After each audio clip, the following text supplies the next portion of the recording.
आपल्यासमोर ही जी मुलगी बसलेली ही मुलगी म्हणजे रेश्मा पुणेकर. बेसबॉल नावाचा जो खेळ आहे, जसं क्रिकेट चपटी बॅट असते, हा बेसबॉल हा गोल बॅटीचा मोठी लांब दांड्याची बॅट असते.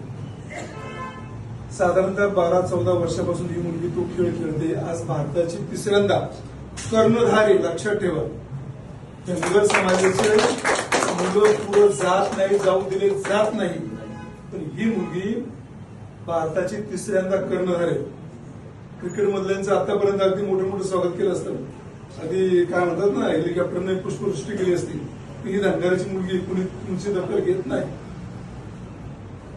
ह्या मुलीचा प्रवास तांबेसर अगदी सविस्तर सांगतीलच. काल परवा चीनमध्ये ऑलिम्पिक सामने झाले बेसबॉलचे, 4-5 देशाला हरवून आता ती काल दिल्लीतनं निघाली. आपल्या चीनमधून थायलंड मार्गे ती दिल्लीला आली. दिल्लीवरून सकाळी तुमच्या शिर्डी विमानतळावर उतरली. तिथं जगनराव वगैरे सगळ्यांनी स्वागत केलं. घरी जाऊन नाश्ता पाणी झाला. काल भाऊशी माझं बोलणं झालं होतं आणि मग 2-5 मिनिटं तिथे थांबावं म्हणून मी आपल्या सगळ्यांचं पाया पडायला किंवा आशीर्वाद घ्यायला मुलीला घेऊन आलो. ही माझी दत्तक कन्या, मी तिला दत्तक घेत नाही म्हणून मी मुलीला घेऊन तुमच्या सगळ्यांच्या पाया पडायला आलोय.